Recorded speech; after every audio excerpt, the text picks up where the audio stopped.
اس موضوع پر آپ سے گفتگو ہوگی کہ کس طرح ہم اپنے خاندانی زندگی کو، اپنی معاشرتی زندگی کو خوشگوار بنا سکتے ہیں اللہ سبحانہ و تعالیٰ کی مدد کے ساتھ۔ کوشش اپنی جگہ، لیکن ہر کوشش اس وقت فائدہ مند ہو جاتی ہے جب انسان اس کے ساتھ ساتھ اللہ تعالیٰ سے دعا کرتا ہے۔ حدیث میں آتا ہے کہ اللہ سبحانہ و تعالیٰ کے نزدیک دعا سے زیادہ معزز اور کوئی چیز نہیں، یعنی سب سے زیادہ اللہ تعالیٰ جس چیز کو بندے کی ویلیو کرتے ہیں وہ دعا مانگنا ہے۔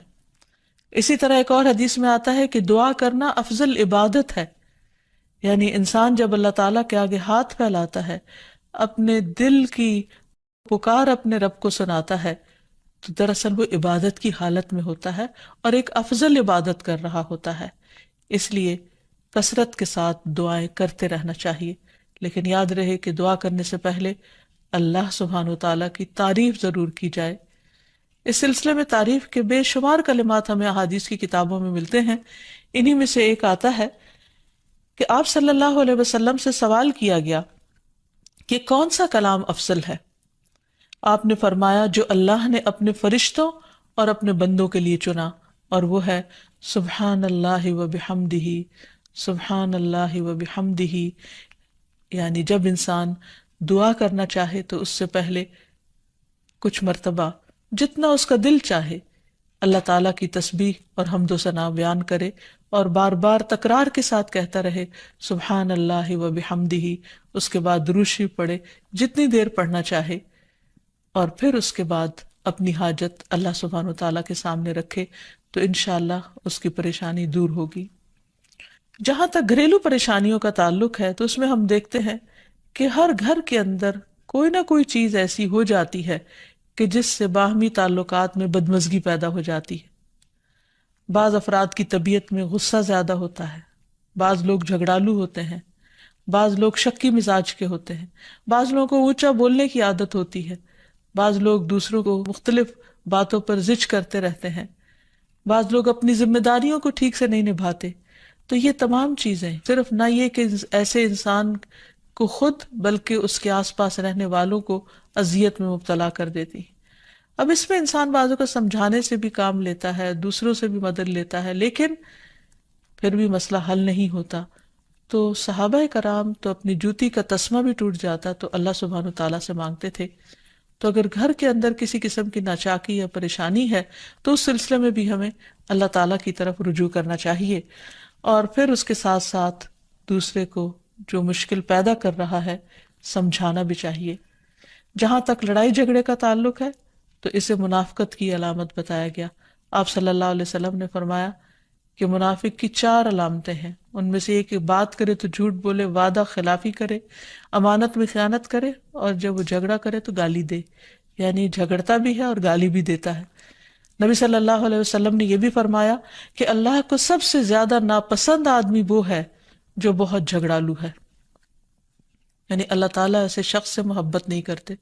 اس لیے اگر آپ کسی سے بات کر رہے ہو تو اس کی بات توجہ سے سن لے۔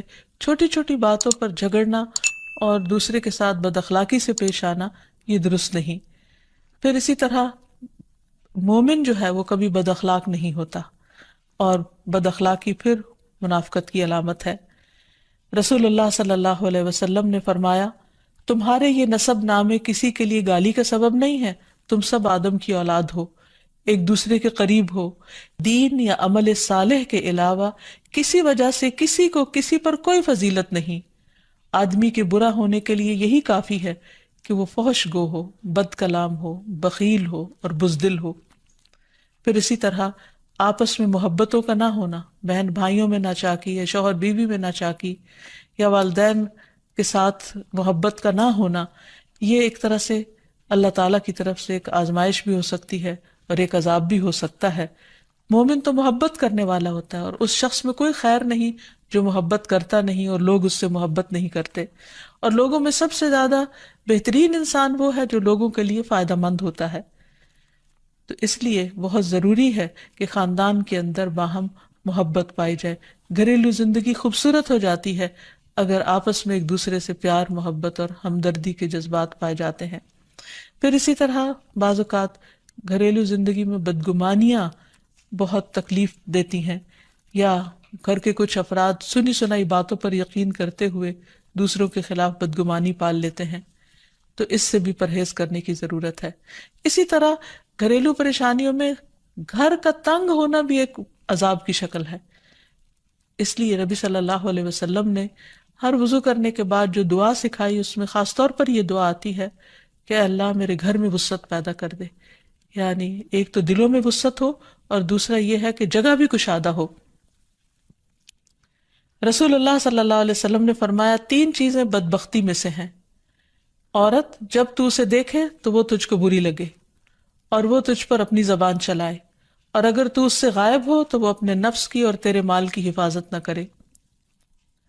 دوسرے، مریل سواری کہ اگر تو اسے مارے اور چلائے تو تجھ کو تھکا دے، اور اگر اسے چھوڑ دے تو تجھے جلد تیرے ساتھیوں تک نہ پہنچائے، اور ایسا گھر جو تنگ اور کم سہولتوں والا ہو۔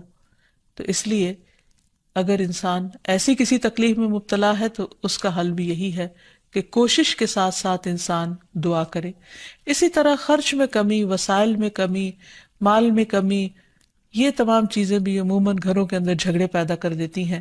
کھانے پینے کی قلت، بنیادی ضروریات کا پورا نہ ہونا، تو ایسی صورت میں بھی انسان اللہ تعالیٰ کی طرف رجوع کرے، اور اس کے لیے ساتھ ہی کوشش بھی ضروری ہے۔ کوشش میں سب سے پہلے تو یہ کہ انسان لڑائی جھگڑا چھوڑے، صبر و ضبط کی عادت ڈالے، برداشت اور تحمل کی عادت اپنے اندر پیدا کرے، اپنے اخلاق کو بہتر بنائے۔ ایک حدیث کے مطابق اللہ سبحانہ و تعالیٰ جب کسی گھرانے پر خیر و برکت نازل فرمانا چاہتے ہیں تو اس گھر والوں کے اندر نرمی پیدا کر دیتے ہیں، اور ایک اور حدیث میں یہ بھی آتا ہے کہ جو نرمی سے محروم کر دیا گیا وہ ہر خیر و بلائی سے محروم کر دیا گیا۔ تو اس لیے گھر کے ہر فرد کو اپنے اپنے رویے پر غور کرتے ہوئے اپنے اخلاق کی اصلاح کرنے کی ضرورت ہے، اور دوسروں سے توقعات زیادہ رکھنے کی بجائے اپنا طرز عمل اچھا کرنے کی ضرورت ہے۔ اور گھر والوں کے ساتھ بہترین ہونا نبی صلی اللہ علیہ وسلم کی سنت ہے۔ آپ نے فرمایا تم میں سے بہتر وہ ہے جو اپنے گھر والوں کے لیے بہتر ہو، اور میں تم سب کی نسبت اپنے گھر والوں کے حق میں اچھا ہوں۔ یعنی آپ نے اپنی مثال دی کہ میں سب سے اچھا سلوک اپنے گھر والوں سے کرتا ہوں، تو تمہیں بھی اگر اچھا بننا ہے تو ایسا ہی کرنا ہوگا۔ پھر اسی طرح گھر والوں کو زیادہ سے زیادہ فائدہ پہنچانا۔ حسن بصری سے مروی ہے کہ اللہ تعالیٰ کے نزدیک پسندیدہ بندے وہ ہیں جو اپنے اہل و عیال کو سب سے زیادہ نفع دینے والے ہیں۔ پھر اسی طرح پیار و محبت سے رہنا، اگر لڑائی جھگڑا ہو بھی جائے یا کوئی غلط فہمی پیدا بھی ہو جائے تو اس وقت خاموشی اختیار کر لینا، مناسب وقت کا انتظار کر کے اس غلط فہمی کو دور کرنا ضروری ہے۔ پھر اسی طرح اللہ سبحانہ و تعالیٰ نے گھریلو زندگی کو خوشگوار بنانے کے لیے جو بہترین ہدایت ہمیں قرآن مجید میں دی ہے وہ ہے عفو و درگزر سے کام لینا۔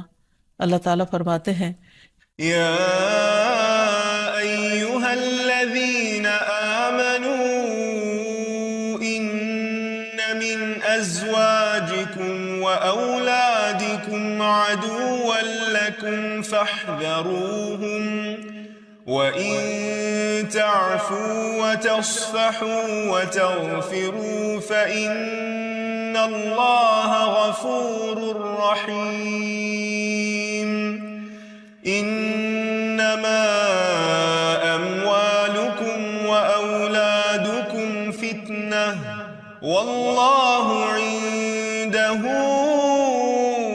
أَجْرٌ عَظِيمٌ۔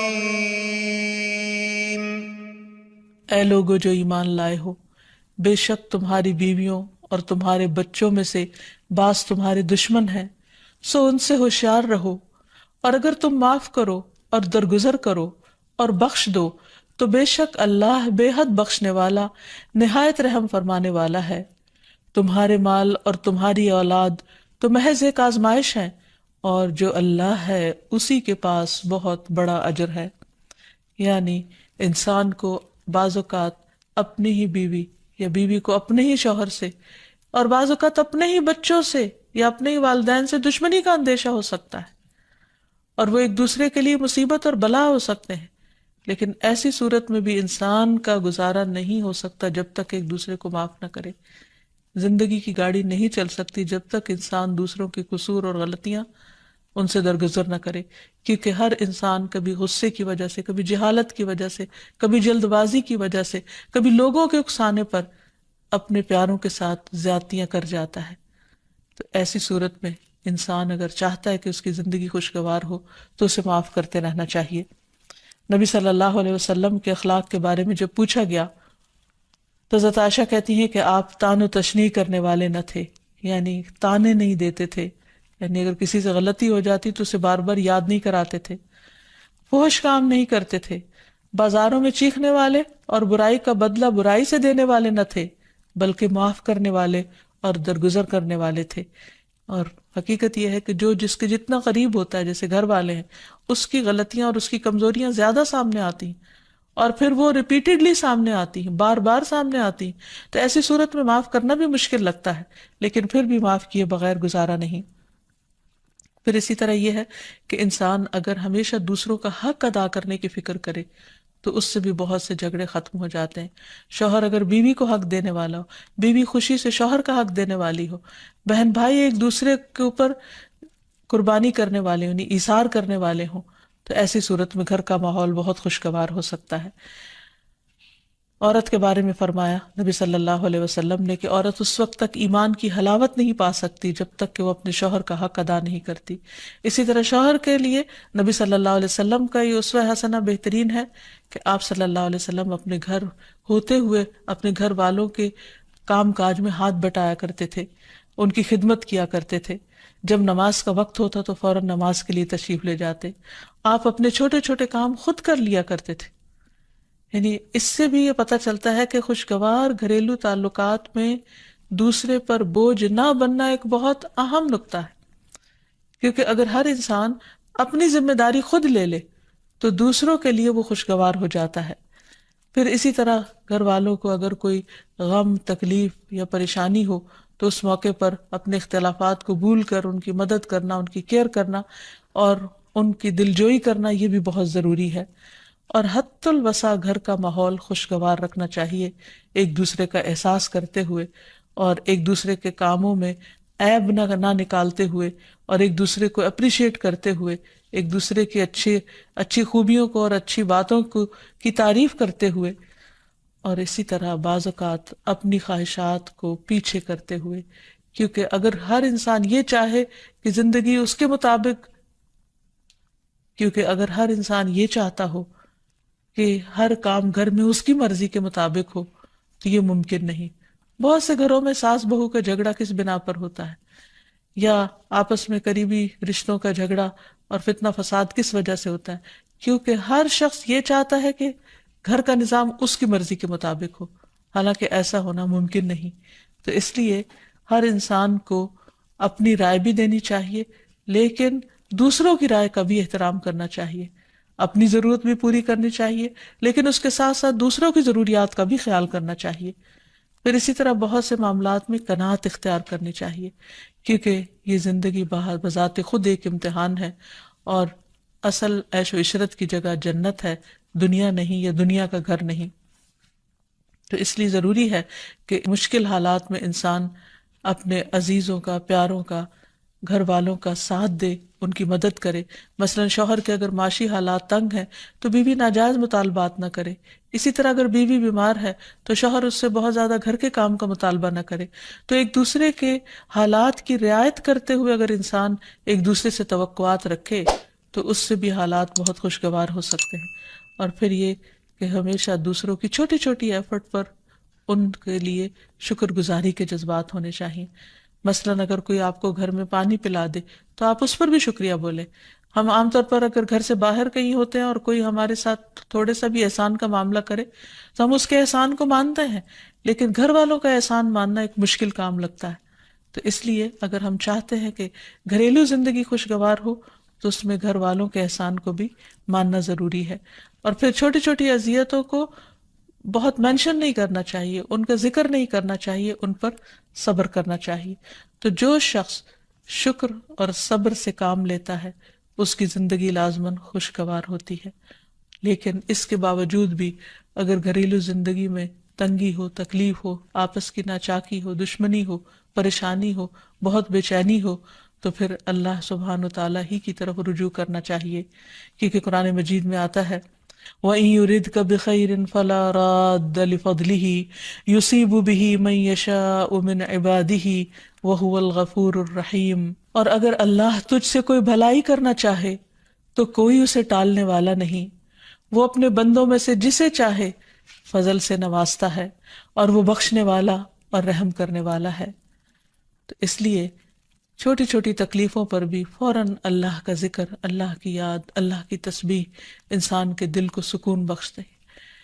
اور نبی صلی اللہ علیہ وسلم نے خصوصاً اپنی پیاری بیٹی فاطمہ رضی اللہ تعالی عنہا کو جب وہ گھر کے کام کاج کر کے تھک جاتی تھی، کیونکہ اپنے ہاتھ سے چکی پیستی، اپنے ہاتھ سے آٹا گوندتی، اپنے ہاتھ سے اپنے گھر کے کام کاج کرتی، بچوں کو لک آفٹر کرتی، تو بہت تھک جاتی تھی، اور اسی تھکاوٹ کی وجہ سے انہوں نے ایک دفعہ نبی صلی اللہ علیہ وسلم کے پاس جب کچھ قیدی آئے تو خادم کا مطالبہ کیا، لیکن آپ صلی اللہ علیہ وسلم نے ان کو خادم دینے کی بجائے یہ تسبیحات سکھائی، اور فرمایا کہ جب تم اپنے بستر پر جانے لگو تو 33 بار سبحان اللہ، 33 بار الحمدللہ، اور 34 بار اللہ اکبر پڑھ لیا کرو، اور اسی لیے یہ تسبیحات فاطمہ کے نام سے بھی معروف ہیں۔ تو رات کو خاص طور پر بستر پر لیٹ کر یہ تسبیحات ضرور پڑھ لینی چاہیے، کیونکہ یہ گھریلو کام کاج کی تھکاوٹ کا بہترین علاج ہے اور خادم کی جگہ کفایت کرنے والی دعائیں ہیں۔ پھر اسی طرح گھر میں وسعت اور کشادگی کی دعا، اللہم اغفر لی ذنبی ووسع لی فی داری وبارک لی فی رزقی، اے اللہ میرے گناہ معاف کر دے، میرے گھر میں وسعت پیدا کر دے اور میرے رزق میں برکت عطا کر دے۔ پھر اسی طرح چھوٹی چھوٹی پریشانیوں کے سلسلے میں، مثلاً بچے کو چوٹ لگ گئی یا اچانک کسی وبائی مرض کا کوئی شکار ہو گیا، تو علاج معالجے کے ساتھ ساتھ دعا کرنا ضروری ہے۔ مثلاً گھر والوں میں سے اچانک کسی کو کوئی ایسی بیماری آ گئی، کوئی سٹروک ہو گیا یا ہارٹ اٹیک ہو گیا، تو سارے گھر والے پینک ہو جاتے ہیں۔ ایسی صورت میں پریشانی کا صرف اظہار کرتے رہنے سے اور غمگین رہنے سے مریض کی مدد نہیں کی جا سکتی، تو اس موقع پر اللہ تعالیٰ سے دعا کرنی چاہیے۔ اور ایک بہت خوبصورت دعا جو نبی صلی اللہ علیہ وسلم نے حضرت اسماء بنت